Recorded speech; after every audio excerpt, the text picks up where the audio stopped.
இன்றைய தினம் தியானிப்பதற்காக கூடியிருக்கக்கூடிய ஒரு ஓமை ஐஸ்வர்யவான் என்கிற ஒரு மனிதனும் லாசரு என்கிற தரித்திரனும். இது லூக்கா 16வது அத்தியாயத்துல 19, 20 2 வசனங்களிலே இயேசு கிறிஸ்து இந்த கதையை கூறுவதை நம்ம பார்க்கலாம். ஐஸ்வர்யம் உள்ள ஒரு மனுஷன் இருந்தான். அவன் ரத்தாம்பரமும் விலையேறப்பட்ட வஸ்திரமும் தரித்து அனுதினமும் சம்பிரமமாய் வாழ்ந்து கொண்டிருந்தான். லாசர் என்று பேர் கொண்ட ஒரு தரித்திரனும் இருந்தான். அவன் பருக்கள் நிறைந்தவனாக அந்த ஐஸ்வர்யனுடைய வாசல் அருகே கிடந்தான். இந்த ஒரு கதையிலிருந்து இதன் மூலமாக அவர் என்ன சத்தியத்தை நமக்கு கற்றுக் கொடுக்கிறார் அப்படிங்கிறத நம்ம இன்றைக்கு தியானிக்க இருக்கிறோம். உண்மையிலே இந்த ஓமை சென்ற வாரம் நாம் தியானித்த அநீதியுள்ள உக்ரானக்காரன் என்கின்ற அந்த ஓமையோட தொடர்ச்சியும் அதனுடைய அடுத்த மறுபக்கமும் ஆகும். இவ்வோமை கூறப்பட்ட சூழ்நிலை என்ன அப்படிங்கிறத நம்ம சென்ற வார தியானத்திலே பார்த்தோம். அது லூக்கா 15வது அத்தியாயம் 1வது வசனத்திலிருந்து 17வது அத்தியாயம் 10வது வசனம் வரைக்கும் உள்ள ஒரே ஒரு சம்பவம் தான். அந்த சம்பவத்துல 15வது அத்தியாயம் 1-2 வசனத்துல நம்ம பார்த்தோம்னா, சகல ஆயக்காரர்களும் பாவிகளும் அவருடைய வசனத்தை கேட்கும்படி அவரிடத்தில் வந்து சேர்ந்தார்கள். அப்போது பரிசேயரும் வேத பாரகரும் முறுமுறுத்து, இவர் பாவிகளை ஏற்றுக்கொண்டு அவர்களுடைய சாப்பிடுகிறார்கள் என்றார்கள். அப்பொழுது அந்த பரிசேயருக்கும் வேத பாரகருக்கும் அவர் ஒரு ஓமைகளை சொல்றார். ஒரு ஓமையில கடைசியில 3 ஓமைகள் சொல்லி அவங்கள கண்டினியூவா கொண்டுட்டு வருகிறார். இதைத்தான் நம்ம சென்ற வாரத்துல நம்ம பார்த்தோம். இயேசு கிறிஸ்து தன்னுடைய ஊழியத்திருந்த நாட்களிலே இஸ்ரவேல் தேசத்தில் உள்ள சகல பட்டணங்களிலும் கிராமங்களிலும் சுற்றி திருந்து, பரலோக ராஜ்யம் சமீபமாய் இருக்குது, எனவே மனம் திரும்புங்கள் என்றும், பரலோக ராஜ்யத்தினுடைய தன்மை, அதனுடைய மேன்மை, அதை அடைய வேண்டிய வழிகள், அதை அடைய விரும்புவடைய குணாதிசயம், இவைகளை அநேக ஓமைகள் மூலமாக ஜனங்களுக்கு போதித்து வந்தார். அதை கேட்க அநேக ஆயக்காரர்களும், ஆயக்காரர்கள் என்பது நமக்கு இன்றைக்கு பழக்கத்தில் இல்லாத ஒரு பொது. உண்மையிலே இதை நம்ம இன்றைக்கு கால சூழ்நிலையில் பார்த்தா அரசாங்க பணியில் உள்ள அலுவலர்கள், அதிகாரிகள் என்ற அர்த்தத்தில் எடுத்துக்கொள்ளலாம். லஞ்சமும் அதிகார துஷ்பிரயோகமும் இவர்களிடத்தில் அதிகமாக இருந்தது. அடுத்தது பாவிகள், வேசிகள் என்ற கூட்டம். இவங்க தேவனுக்கேற்ற பரிசுத்த வாழ்க்கைக்கு முக்கியத்துவம் கொடுக்காம தன் மனசும் மாம்சமும் விரும்பினதை செய்து கண்களின் இச்சை, மாம்சத்தின் இச்சை, ஜீவனத்தின் பெருமை ஆகிய இவ்வுலக காரியங்களுக்கு முதலிடம் கொடுத்து வாழ்ந்து வந்தவர்கள். ஆனா இந்த கூட்டத்தார் தங்கள் பாவ வாழ்க்கைக்காக மனம் திரும்பி தேவனுக்கு பிரியமாக வாழ விரும்பி அதற்காக இயேசு கிறிஸ்துவின் போதனைகளை கேட்க ஆசையோடு வந்தார். இயேசுவும் இவர்களை ஏற்றுக்கொண்டு இவர்களோடு சமமாக அமர்ந்து பரலோக ராஜ்யத்தை குறித்து இவர்களுக்கு போதித்து வந்தார். இந்த ஒரு காலகட்டத்துல தான் இவரை குறித்து, அதே சமயம் இயேசுவின் போதனையும் அவருடைய வாழ்க்கையும் தங்களுடைய பாரம்பரியத்திற்கும் யூத மத சடங்காச்சாரங்களுக்கும் தேவனையும் தேவனுடைய ராஜ்யத்தையும் குறித்த தங்கள் கருத்துகளுக்கும் மாறுபட்டதாகவும் பல விதங்களில் முரண்பட்டதாகவும் இருப்பதாக அவர் போதிப்பதிலிருந்து அவரை குற்றம் கண்டுபிடிக்க 3 கூட்டத்தார் அவர் பின்னே வந்தார்கள். அவர் எங்கெங்க டீச் பண்றாரோ இவங்களும் வந்து உட்காந்துருப்பாங்க. அவர் என்ன சொல்றாரு, இது என்ன ஃபால்ட் கண்டுபிடிக்கலாம் அப்படிங்கிறதுக்கு ஒரு கூட்டம். இதுல முதலாவது கூட்டம் பரிசேயர்கள். யார் இந்த பரிசேயர்கள் என்றால், இவங்க எபிரேய மொழி, கலாச்சாரம், நியாய பிரமாணத்தின் கட்டளைகளுக்கு எழுத்தின்படியாக முதலிடம் கொடுத்து தங்கள் சொல் செயலால் அதை கடைபிடிப்பவர்களாக, அதே சமயம் பிறரிடமிருந்து தங்களை பரிசுத்த வாழ்க்கைக்காக பிரித்து கொண்டவர்களாக, எபிரேயர் மதத்தை சார்ந்தவர்கள் அல்லாத, எபிரேய இனத்தை சேர்ந்தவர் அல்லாதவர்களோடு தங்களை பிரித்து கொண்டார்கள். வித்தியாசமாக குறிப்பாக சொல்லணும்னா ரோமர்கள், சமாரியர் இவர்களோடு கலவாமல் இவர்களை தீண்டத்தகாதவர்களாக ஒதுக்கி தங்களை பிரித்து எடுத்துக்கொண்டு பரிசுத்தமாக வாழ்வோம் என்று வாழ்ந்தவர்கள். இன்றைக்கு இருக்கக்கூடிய அநேக சாதுக்கள், குருஜி, மகாராஜ் அது போல.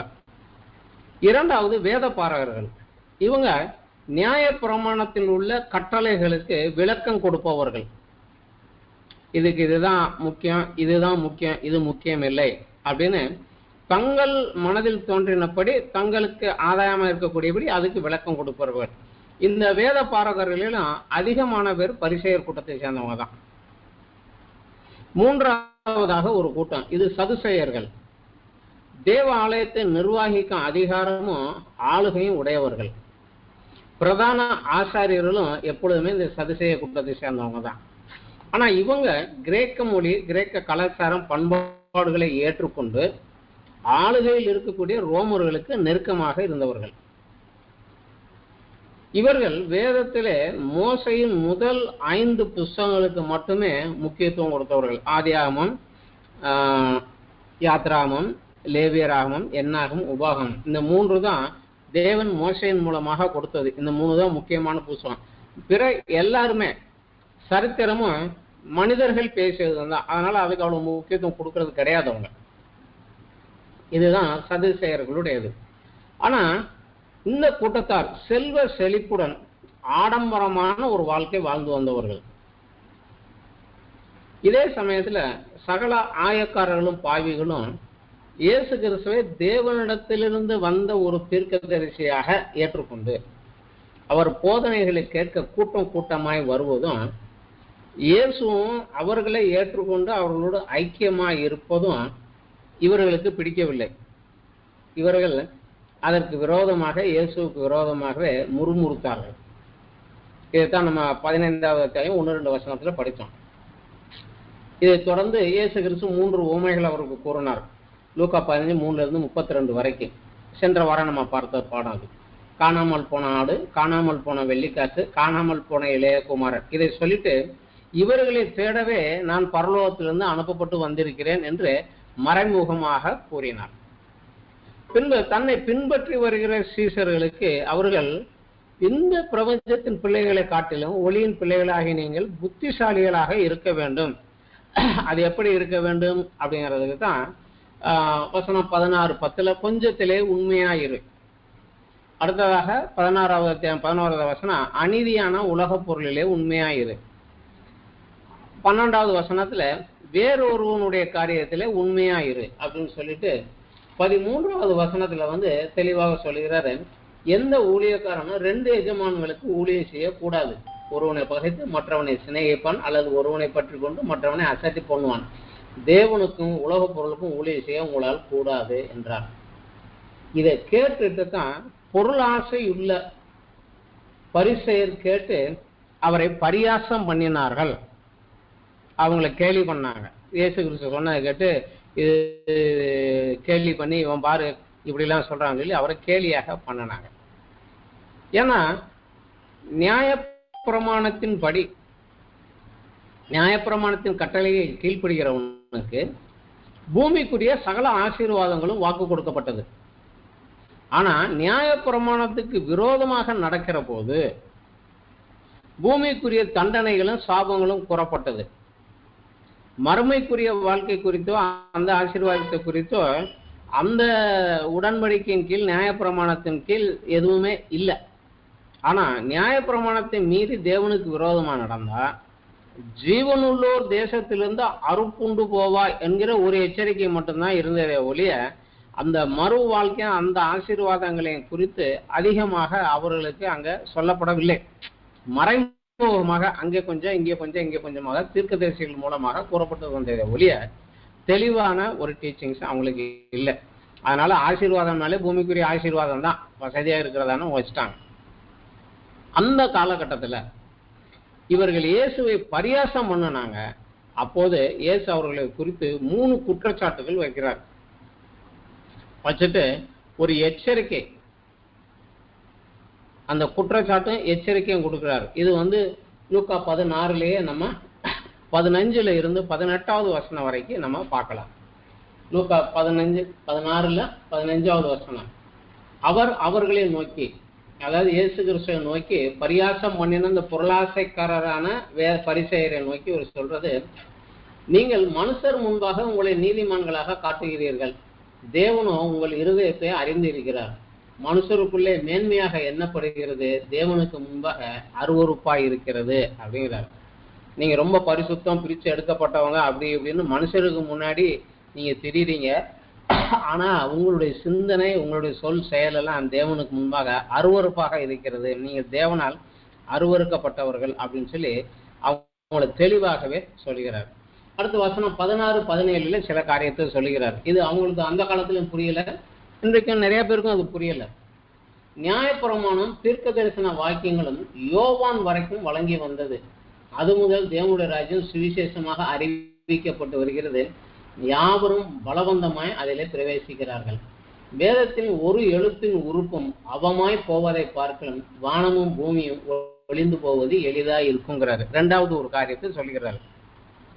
இதில் அவர் தெளிவாக சொல்லக்கூடிய ஒரு காரியம்னா, நீங்கள் மேன்மை பாராட்டி கடைபிடித்து வருகிற நியாயப்பிரமாணம் ஏற்கனவே ரத்து செய்யப்பட்டு புதிய உடன்படிக்கைக்குரிய அதுக்குரிய புதிய நியமம் ஆரம்பமாகுங்காலம் முன்னரே தீர்க்கதரிசிகளால உறைவிக்கப்பட்டு விட்டது.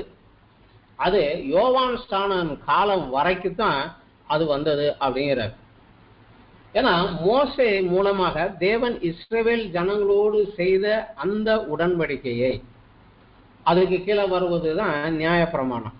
அதை நீங்கள் மீறி நடந்ததனால அதை நான் செல்லாததாக்கி புதிய உடன்படிக்கை செய்யும் நாட்கள் வருகிறது அப்படின்னு எரேமியா தீர்க்கதரிசி மூலமாக தேவன் கூறியிருந்தார். இது இயேசு கிறிஸ்து பிறப்பதற்கு 600 வருடங்களுக்கு முன்னதாகவே சொல்லப்பட்ட ஒரு காரியம். தீர்க்கதரிசியின் மூலமாக இதை நான் ரத்து செஞ்சுட்டு புதுசு கொண்டுட்டு வருவேன்னு சொல்லிட்டாரு. அது எரேமியா தீர்க்கதரிசியின் புஸ்தகத்துல 31வது அத்தியாயத்துல 31 இருந்து 33வது வசனம் வரைக்கும் நம்ம அதை படிக்கலாம். இதோ நாட்கள் வரும் என்று கர்த்தர் சொல்லுகிறார், அப்பொழுது இஸ்ரவேல் குடும்பத்தோடும் யூதா குடும்பத்தோடும் புது உடன்படிக்கை பண்ணுவேன். நான் அவர்கள் பிதாக்களை எகிப்து தேசத்திலிருந்து அழைத்து வர கைப்பிடித்த நாளிலே அவர்களோடு பண்ணின உடன்படிக்கையின்படி அல்ல. ஏனெனில் நான் அவர்களுக்கு நாயகராயிருந்தும் அந்த என் உடன்படிக்கையை அவர்கள் மீறி அவமாக்கி போட்டார்களே என்று கர்த்தர் சொல்லுகிறார். நான் உடைக்கல, நீங்க தான் உடைச்சிட்டீங்க, அதனால அதை நான் ரிஜெக்ட் பண்ணிட்டுறேன் அப்படிங்கிறாரு. அந்நாட்களுக்கு பிற்பாடு நான் இஸ்ரவேல் குடும்பத்தோடு பண்ண போகிற உடன்படிக்கையாவது அப்படின்னு சொல்லி அந்த உடன்படிக்கையின் சரத்துகள் எப்படி இருக்குன்னு சொல்றாரு. நான் என் நியாய பிரமாணத்தை அவர்கள் உள்ளத்திலே வைத்து அதை அவர்கள் இருதயத்திலே எழுதி நான் அவர்கள் தேவனாய் இருப்பேன், அவர்கள் ஜனமாய் இருப்பார்கள். இனி ஒருவனும் தன் அயலானையும் ஒருவனும் தன் சகோதரன் நோக்கி கர்த்தரை அறிந்து கொள் என்று போதிப்பதில்லை. அவர்கள் சிறியவன் முதல் பெரியவன் மட்டும் எல்லாரும் அறிந்து கொள்வார்கள். நான் அவர்கள் அக்கிரமத்தை மன்னித்து அவர்கள் பாவங்களை இனி நினையாதிருப்பேன். இந்த கல்லுல எழுதி கொடுத்து நீங்க சீட்ல எழுதி வச்சிருக்கிற அந்த நியாயப்பிரமாணத்தை ரிஜெக்ட் பண்ணிட்டப்பா, புதிய நியாயப்பிரமாணத்தை அவங்க இருதயத்துக்குள்ளேயே நான் எழுதுவேன் அப்படின்னு சொல்லி எரேமியா தீர்க்கதரிசன் மூலமாக தேவன் சொன்னாரு. ஆனா இது இயேசு கிறிஸ்து பிறப்பதற்கு 600 வருடங்களுக்கு முன்னதாக. அதே சமயம் எரேமியா தீர்க்கதரிசி தொடர்ந்து வந்த அதற்கு பின்னாடி வந்த எசேக்கியேல் தீர்க்கதரிசியின் மூலமாகவும் ஆண்டவர் ஒரு எச்சரிக்கை கொடுத்தார். அது எசேக்கியேல் தீர்க்கதரிசன் புத்தகம் 18வது அத்தியாயத்துல 29 32 வசனம் வரைக்கும் நம்ம படிக்கலாம்.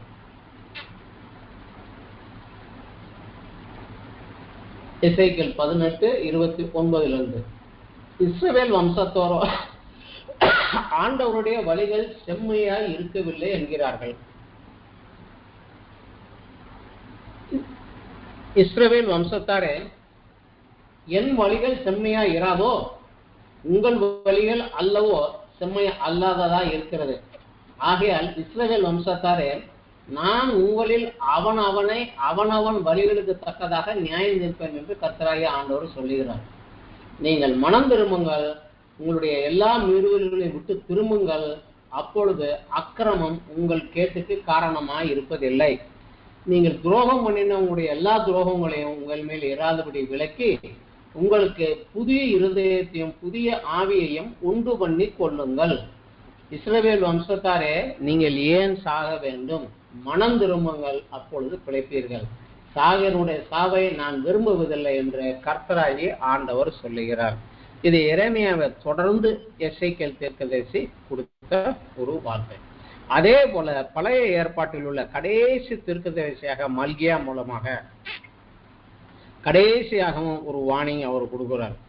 இது எரேமியாவுக்கு பிற்பாடு 200 வருடங்களுக்கு பிற்பாடு கொடுத்த இந்த ஒரு செய்தி. இது மல்கியாவின் தீர்க்கதரிசனம் 3வது அத்தியாயத்துல 1, 2, 3 வசனங்களிலே உள்ளது. இதோ நான் என் தூதனை அனுப்புகிறேன், அவன் எனக்கு முன்பாக போய் வழியை ஆயத்தம் பண்ணுவான். இது யோவான் ஸ்நானகனை குறித்து.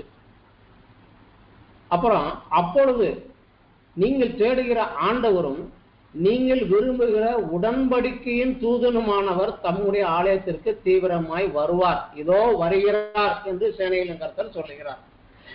இது இயேசு கிறிஸ்துவை குறித்து. புதிய உடன்படிக்கையை கொண்டுட்டு வருகிறார் அவர் அப்படிங்கிறார். அது மாத்திரமல்ல, ஆனாலும் அவர் வரும் நாளை சகிப்பவன் யார்? அவர் வெளிப்படுகையிலே நிலை நிற்பவன் யார்? அவர் புடமிடுகிறவனுடைய அக்னியை போலவும் வண்ணாருடைய சவுக்காரத்தை போலவும் இருப்பார். அவர் உட்கார்ந்து வெள்ளியை புடமிட்டு சுத்திகரித்து கொண்டிருப்பார். அவர் லேவியின் புத்திரரை சுத்திகரித்து அவர்கள் கர்த்தருடையவர்களாய் இருக்கும்படிக்கும் நீதியாய் காணிக்கை செலுத்தும்படிக்கு அவர்களை பொன்னை போலையும் வெள்ளியை போலையும் புடமிடுவார். இதுதான் இயேசு கிறிஸ்து ஊழியத்துல அந்த பரிசேயர், சதுசேயர், லேவியர், ஆசாரியர் இவர்களை அவங்க செய்யக்கூடிய குற்றங்களை அவர் புடமிடுகிற ஊழியம். இது ஏற்கனவே அவருக்கு நியமிக்கப்பட்ட ஊழியம், அதை செஞ்சார். அதனாலதான் அவங்க எல்லாரும் அவர் மேல ரொம்ப விரோதமாக வெறுப்பாகவும் இருந்தாங்க. இந்த ஒரு 2வது காரணம் சொல்லுகிறாரு, அந்த யோவான் ஸ்நான காலம் வரைக்கும் தான் அந்த நியாயப்பிரமாணமும் அந்த தீர்க்க தரிசனங்களும் அதெல்லாம் நிறைவேறிய காலம் வந்துருச்சு. நியாயப்பிரமாணத்தை அழிக்கிறதுக்கு வரவில்லை, அதை நிறைவேற்றவே வந்தேன் அப்படின்னு மத்தேயுல அவர் சொல்லுகிறார். அது மாத்திரமல்ல, அதனுடைய ஒரு எழுத்தாவது ஒரு உறுப்பாவது அழிந்து போகாது என்றார். அதை என்ன செஞ்சார்னா, நியாயப்பிரமாணத்தில் உள்ள 690 கட்டளைகளையும் ஒன்று கூட மிஸ் ஆகாம எல்லாவற்றையும் வரிசையாக நிறைவேற்றினார்.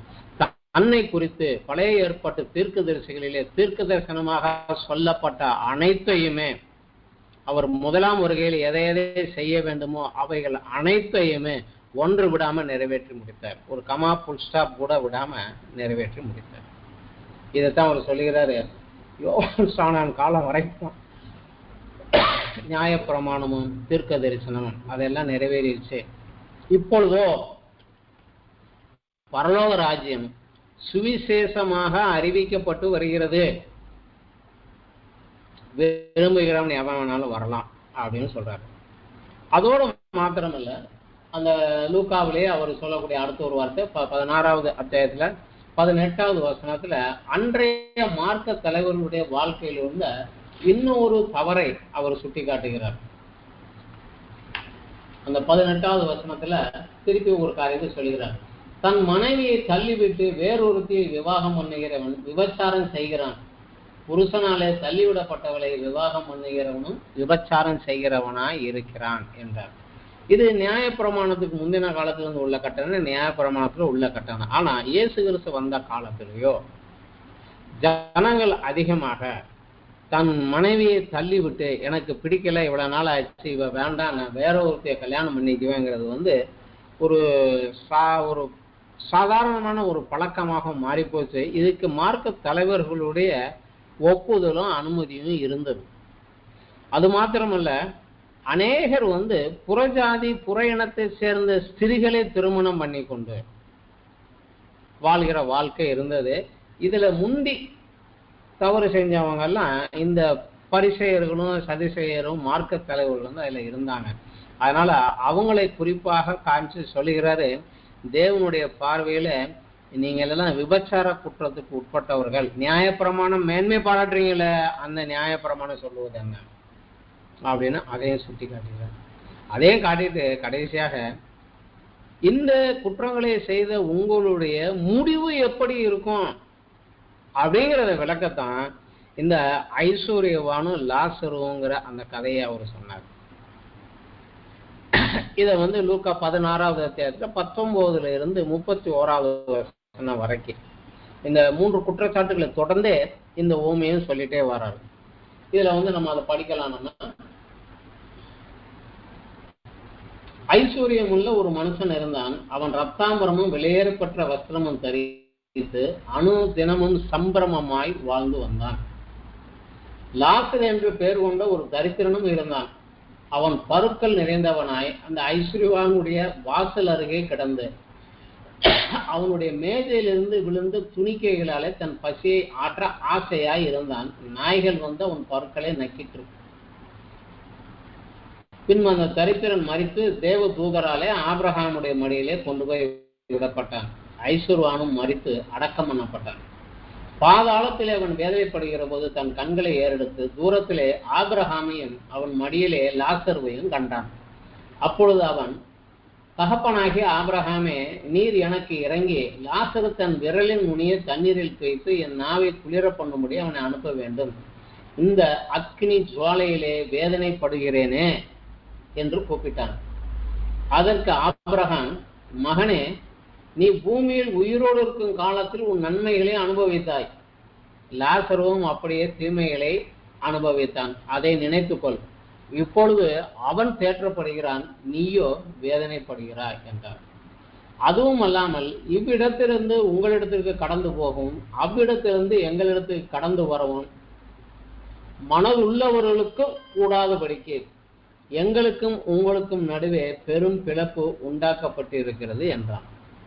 அப்பொழுது அவன், அப்படியானால் தகப்பனே, எனக்கு 5 பேர் சகோதரர் உண்டு. அவர்களும் வேதனை உள்ள இந்த இடத்திற்கு வராதபடி அவன் போய் அவர்களுக்கு சாட்சியாக அறிவிக்கும் பொருட்டு நீர் அவனை என் தகப்பன் வீட்டிற்கு அனுப்பும்படி வேண்டிக் கொள்கிறேன் என்றான்.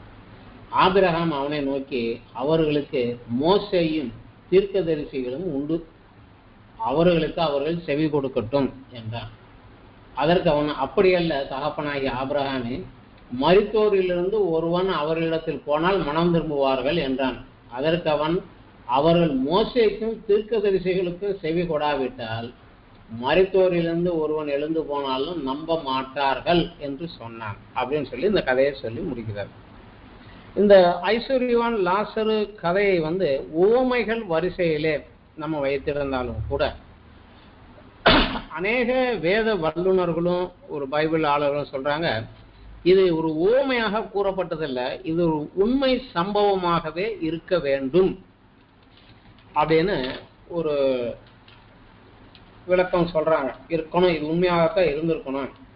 ஏன்னா இந்த ஒரு உவமையில் மட்டுமே இயேசு கிறிஸ்து இதில் உள்ள 3 பேர்களிலே 2 பேர்களை பெயர் சொல்லி குறிப்பிடுகிறார். ஒன்று ஆபிரகாம், இன்னொன்று லாசரு. இதில் உள்ள ஐஸ்வர்யவான் அநேகமாக இந்த சம்பவம் நடந்த காலத்திலே வாழ்ந்த ஒரு சதுசேய தலைவனாக இருந்திருக்கலாம். ஏன்னா ஆடம்பரமாகவும் சம்பிரமமாகவும் ஆண்டவர் என்னை ஆசீர்வதித்திருக்கிறார் என்ற ஆடம்பர வாழ்க்கை வாழ்வதுதான் அவங்க வாழ்க்கையில கொஞ்சம் இருந்தது. அதனால இது அவர்களாக இருந்திருக்கலாம், கன்ஃபார்மா கிடையாது, இருந்திருக்கலாம் அப்படின்னு ஒரு குறிப்பு சொல்றாங்க. ஆனா இதுல அவன் பாவ வாழ்க்கையின் நிமித்தமாக பாதாளம் சென்றான் என்று கூறப்படவில்லை. பூமியிலே இருந்த நாட்களிலே அவனுக்கு கொடுக்கப்பட்ட தருணங்களை, வாய்ப்புகளை உணராமல் அவைகளை இழந்ததால் தான் வேதனையுள்ள இந்த இடத்திற்கு சென்றான் அப்படின்னு கூறுகிறது. இதை ஆபிரகாமும் சொல்லுகிறார் அவன்கிட்ட, நீ பூமியில் உயிரோடு இருக்கும் காலத்தில் உன் நன்மைகளை அனுபவித்தாய். லாசரும் தீமைகளை அனுபவித்தான், அதை நினைச்சுக்கோ. இப்பொழுது அவன் தேற்றப்படுகிறான், நீயோ வேதனைப்படுகிறாய். நீ பூமியிலே இருந்த காலத்திலே அது என்ன செஞ்சிருக்கணும் நீ பார்த்துருக்கணும், நீ அதை செய்யல, அதனால நீ வேதனைப்படுகிறாய் அப்படின்னு ஒரு மறைமுகமா அவங்க சொல்றாங்க. அதே போல இயேசு கிறிஸ்துவும் இந்த சென்ற ஓமையில, அநீதியுள்ள உக்கரானக்காரன் ஓமையில சீசர்களுக்கு ஒரு வாணியம் சொல்லுகிற போது, ஒரு ஆலோசனை சொல்லுகிற போது சொல்லுகிறார். இந்த 16வது அத்தியாயத்தில் 9வது வசனத்துல, நீங்கள் மாளும் போது உங்களை நித்தியமான வீடுகளில் ஏற்றுக்கொண்டுவார் உண்டாயிருக்கும்படி அநீதியான உலக பொருளால் உங்களுக்கு சிநேகிதரை சம்பாதியுங்கள் அப்படின்னு அவர் ஏற்கனவே ஒரு குறிப்பையும் சொல்லியிருக்கிறார். இங்க அதை மறைமுக சொல்லுகிறார். இவன் அதை செய்யாததுனாலதான் அங்க போனான். இந்த ஐஸ்வர்யவான் ரத்தாம்பரமும் விலையேறப்பெற்ற வஸ்திரமும் உடுத்தி அனுதினமும் சம்பிரமமாய் வாழ்ந்து வந்தான். ஆனா தன் வீட்டு வாசலருகே கிடந்த லாசரு என்கிற தரித்திரனை குறித்து கரிசனை அற்றவனாய் இருந்தான். வேதம் நமக்கு எச்சரிப்பது இதுதான். செய்யக்கூடாததை செய்வது மட்டும் பாவம் அல்ல, குற்றம் அல்ல. செய்ய வேண்டியதை செய்யாமல் இருப்பதுமே பாவமே, குற்றமே.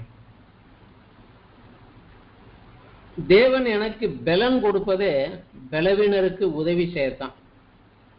தேவன் எனக்கு ஐஸ்வர்யம் கொடுப்பதே தரித்திரருக்கு உதவத்தான்.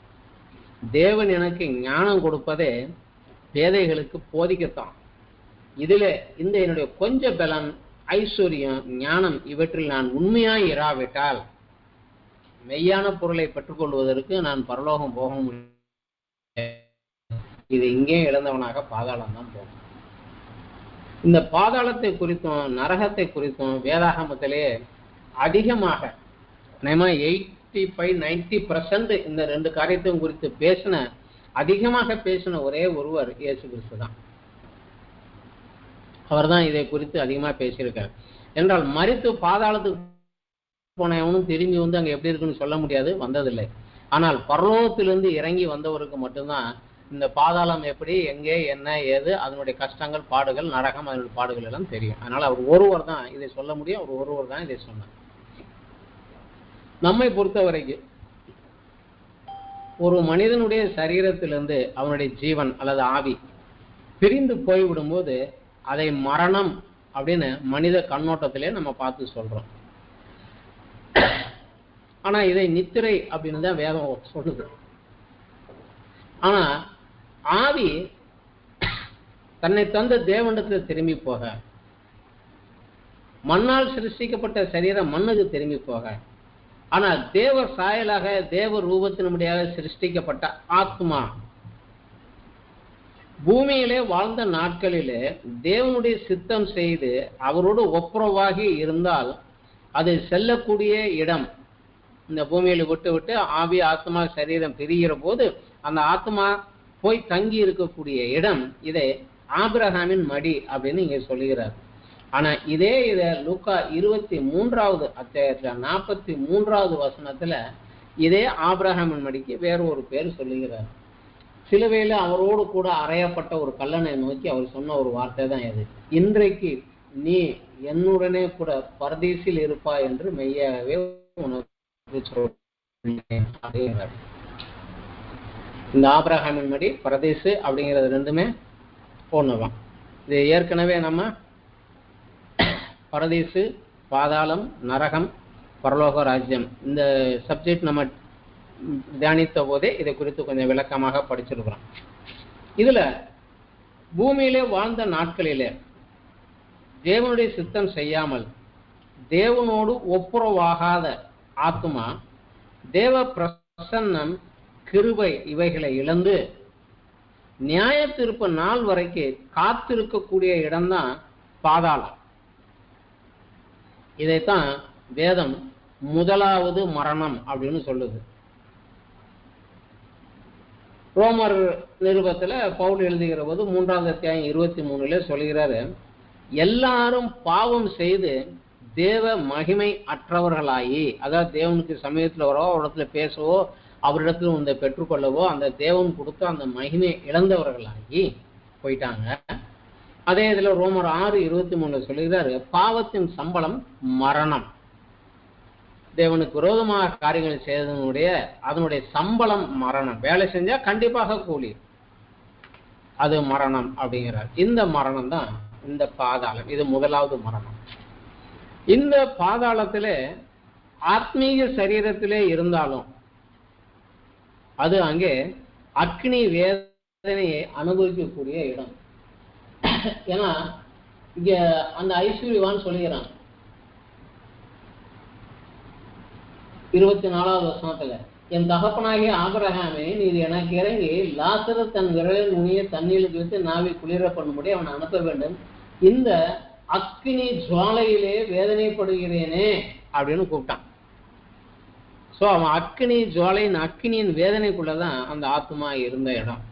அது மாத்திரமல்ல, அவன் தன்னுடைய மனசு முழு உணர்வு அடைந்தவனாக பூமியிலே தான் வாழ்ந்த நாட்களில் நடந்த அனைத்தையும் ஞாபகத்தில் வைத்திருக்கிறவனாக பூமியில தான் வாழ்ந்த நாட்களில் செய்த தவறுக்காக மனம் வருந்தியும் மனதால குத்தப்பட்டு வேதனைப்பட்டவனாக தேவன் தனக்கு தன் வாழ்க்கையிலே அவரோடு ஒப்புரவாகும்படி கிருபையாக தந்த சந்தர்ப்பங்களை நான் எப்படி உதாசீனப்படுத்தினேன், அதன் விளைவை இப்பொழுது அனுபவிக்கிறேனே என்று மன வேதனையை அனுபவிக்கக்கூடிய இடம். அக்னியின் வேதனை, உள்ளான மனவேதனை, இந்த எல்லாவற்றையும் அனுபவிக்கக்கூடிய இடம்.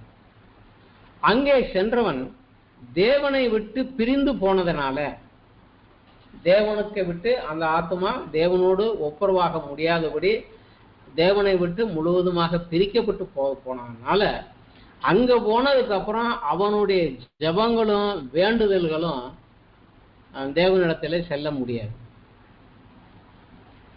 அது தேவனுடைய இரக்கமும் கிருபைகளும் அற்றுப்போன ஒரு இடம். அதனாலதான் அங்கே போகாமல் தப்பிக்கொள்வதற்கு என்ன செய்ய வேண்டும்? இந்த ஐஸ்வர்யவானும் கேட்கிறான், எனக்கு 5 சகோதரர்கள் உண்டு, அவங்களும் என்ன போலதான் வாழ்ந்துட்டு இருக்காங்க பூமியில, அவங்க இந்த இடத்துக்கு வராம இருக்கிறபடிக்கு தயவு செய்து லாசருவை அங்க போய் சாட்சி சொல்ல அனுப்புங்கிறார். ஆனா அந்த ஜெபம் அங்க ரிஜெக்டட் தான். அப்ப ஆபிரகாம் சொல்லுகிறாரு, அப்பா அவங்களுக்கு பூமியிலே மோசையும் தீர்க்கதரிசிகளும் உண்டு. மோசைங்கிறது வேதம் நியாயப்பிரமாண புஸ்தகத்துல தேவன் என்ன சொன்னாரு, என்ன செய்ய சொன்னாருங்கிறது தான். அந்த நியாயப்பிரமாண புஸ்தகமும் அவர்கள் தவறுகளை சுட்டி காட்டி மனம் திரும்பும்படி எச்சரிக்கக்கூடிய தீர்க்கதரிசிகளும் உண்டு. அவங்களுக்கு அவன் செவி கொடுக்கட்டும் அப்படிங்கிறார். அப்புறம் அவன் சொல்றான், இல்லையா மருத்துவரிலிருந்து ஒருவன் உயிரோடு எழுந்து போனா அவங்க நம்புவாங்க அப்படிங்கிறார். அவர் சொல்றாரு, மோசையையும் தீர்க்கதரிசியையும் ஒருத்தன் நம்பலைன்னா, அவங்களுக்கு அவன் காது கொடுக்கலன்னா, மருத்துவரிலிருந்து ஒருவர் எழுந்து போனாலும் கூட அவங்க கேட்க மாட்டாங்க. ஸோ ஒரு மனிதன் அந்த பாதாளத்துக்கு போகாமல் தப்பிக்கொள்வதற்காக தேவன் மனிதனுக்கு கொடுத்துள்ள ஒரு மிகப்பெரிய ஒரு ஆசீர்வாதம், ஒரு வழிகாட்டி, ஒரு மார்க்கம் என்னவென்றால் அது வேத புஸ்தகம்தான். நம்மளுடைய வேத புஸ்தகமாகிய பைபிள் ஒண்ணுதான். அதுதான் ஆதியிலிருந்து அந்த வரைக்கும் நடந்தது தவறுகள், அதன் விளைவுகள், தேவன் அதற்காக என்ன செய்தார், எப்படி மீட்டு எடுத்தார், எப்படி திரும்ப வரணும் அப்படிங்கிறத அனைத்தையும் தெளிவாக கூறக்கூடிய ஒரே புஸ்தகம் அதுதான். அந்த வேத புஸ்தகத்தை எடுத்து நான் தியானிக்கிற போது அந்த வேத புஸ்தகம் என்னை இயேசு கிறிஸ்துவிடத்திலே வழிநடத்துகிறது. அந்த இயேசு கிறிஸ்து சொல்கிறாரு, நானே வழியும் சத்தியம் ஜீவனுமாய் இருக்கிறேன், என்னை அன்றி ஒருவனும் பிதாவிடத்திலே வரான் அப்படிங்கிறார்.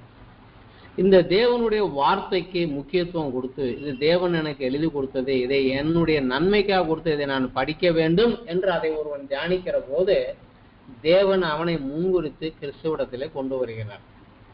இயேசு கிறிஸ்து அதை தான் ஒரு இடத்துல சொல்லுகிறாரு, என் பிதா ஒருவனை இழுத்து கொள்ளாவிட்டால் ஒருவனும் என்னிடத்துல வரமாட்டான். ஸோ அவர் எழுதி கொடுத்த வேதத்திற்கு மதிப்பும் மரியாதையும் கொடுக்கிற போதுதான் அவர் அவனை இழுத்துக்கொள்ள முடியும். அதே நேரம் இயேசு சொல்கிறாரு, என்னண்டே வருகிறவன் ஒருவனையும் நான் புறம்பே தள்ளுவதில்லை. அவன் எவ்வளவு மோசமான பாவியாக இருந்தாலும் பிதா ஒருவனை தெரிந்து கொண்டு என்கிட்ட கொண்டு வந்தாருன்னா நான் அவனை ஒத்துக்கொள்வேன் அப்படிங்கிறார். இந்த ஒரு காரியத்துக்குள்ளாக உள்ள கொண்டு வந்து வருகிறார். இப்ப இந்த ஐஸ்வர்யவான் லாசரு கதையில சொல்லப்பட்டதுல இது ஊமையாக அல்ல, ஒரு உண்மை சம்பவமாக இருக்கலாம் அப்படிங்கிறாங்க. லாசரு பூமியிலே கஷ்டங்கள் பாடுகள் அனுபவித்தான். ஆனா என்ன கஷ்டம் பாடுகள் அனுபவித்தான் எல்லாம் சொல்லல. ஆனா அவன் பேரு ஜீவ புஸ்தகத்துல இருந்திருக்கணும். அதனாலதான் அவனை பேர் சொல்லி இயேசு கிறிஸ்து சொல்லுகிறார். இன்றைக்கும் நம்ம இருக்கக்கூடிய இந்த காலகட்டம் எல்லா மனிதருக்கும் தேவன் கொடுத்த தாளந்துக்கு கணக்கு கேட்கும்படி இயேசு வருகிற நேரம். இவர் வருகை நெருங்கி விட்டதாக அனைத்து நம்மை சூழ நடக்கக்கூடிய அனைத்து கால குறிப்புகளும் நமக்கு எச்சரிக்குது.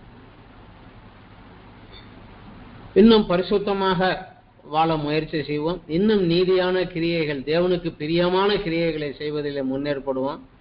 தீவிரமாக செயல்படுவோம். அவர் வருகையை ஆவலோடு எதிர்நோக்கி நமது கிரியைக்கேற்ற பலனை பெற்றுக்கொள்ள ஆயத்தமாகும். ஏன்னா 2 குறிப்பை குறித்து 2 பிரிவை குறித்து தான் திரும்ப திரும்ப அவர் பேசிக்கொண்டே வருகிறார். ஒளியின் பிள்ளைகள், இப்பிரபஞ்சத்தின் பிள்ளைகள்.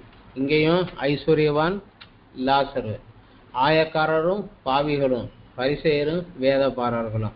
இப்ப நம்ம கூட்டம் எதுக்குள்ள இருக்குன்னு பார்ப்போம். நமக்கென்று அவர் கொடுத்த ஆலோசனைகளை கேட்டு அந்த அநீதியில உக்கரகாரணக்காரன் உவமையிலே அவர் கூறின அந்த ஆலோசனைகளை இப்பிரபஞ்சத்தின் பிள்ளைகளை காட்டில் ஒளியின் பிள்ளையாக நாம கொஞ்சம் புத்திசாலியாக நடந்து கொள்வோம். எப்படி நடந்து கொள்வது?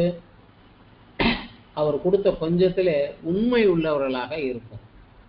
இந்த அநீதியான உலக பொருளிலே நாம் உண்மை உள்ளவர்களாக இருப்போம். வேறொருவருடைய காரியத்திலே, வேறொருவருடைய கிறிஸ்துவனுடையவனாக இந்த சரீரத்திலே அவர் சிலுவையில் சம்பாதித்த ரட்சிப்பை பிறருக்கு அறிவிப்பதற்கு பிரதானமாக இந்த சரீரத்தை உபயோகித்து நம்ம முன் செல்வோம். நம்ம கொடுக்கப்பட்ட இந்த பொருளிலே, உலக பிரகாரமான தொழிலிலே நிச்சயமான வீடுகளில் நம்ம ஏற்றுக்கொள்வார் உண்டாக முடியும். அநேகரை சம்பாதிப்போம், அநேகரை ஒளிக்குள்ளாக கொண்டுட்டு வருவோம், அநேகரை ஒளியின் பிள்ளைகளாக மாறுவதற்கு நம்ம முன் செல்வோம். என்றால் கடைசி காலம் என்று யோவான் சாணன் காலத்தே வேதம் சொல்லுது. இந்த கடைசி காலத்திலோ என்று இயேசு கிறிஸ்துவே இந்த கடைசி காலத்துல இருந்து சொல்லுது. அவரும் இதோ சீக்கிரமாய் வருகிறேன்னு தான் சொல்லிட்டு போனார். ஆனா சபையும் நம்மளும் செய்ய வேண்டிய வேலையை கொஞ்சம் மெதுவாக மந்தமாக செய்வதனால தான் அவர் வருகை இன்னும் தாமதிக்கப்பட்டு போகிறது. ஆனாலும் அவருடைய பொறுமைக்கும் ஒரு எல்லை உண்டு. அந்த எல்லையில மீறி வரக்கூடிய நேரம் ஆயிடுச்சு. ஆயத்தமாகவும் அநேகரை அவருடைய ஆளுகைக்குள்ளாக கொண்டுட்டு வருவோம், ஜெபிப்போம், செயல்படுவோம், நம்மளுடைய இரட்சகரின் வருகையை எதிர்நோக்கி காத்திருப்போம், ஆனந்தத்தில் அவரோடு மகிழ்ச்சி. அவர் வரும் நாளிலே நல்லது உண்மையும் உத்தமம் உள்ள ஊழியக்காரனே என் சந்தோஷத்திற்குள் வா, அந்த வார்த்தையை பெறுவதற்கு நம்ம ஆயத்தம். நன்றி, வணக்கம். இத்தோடு இன்றைய தினத்துக்குரிய இந்த வேத பாடம் முடிந்தது. நன்றி, வணக்கம்.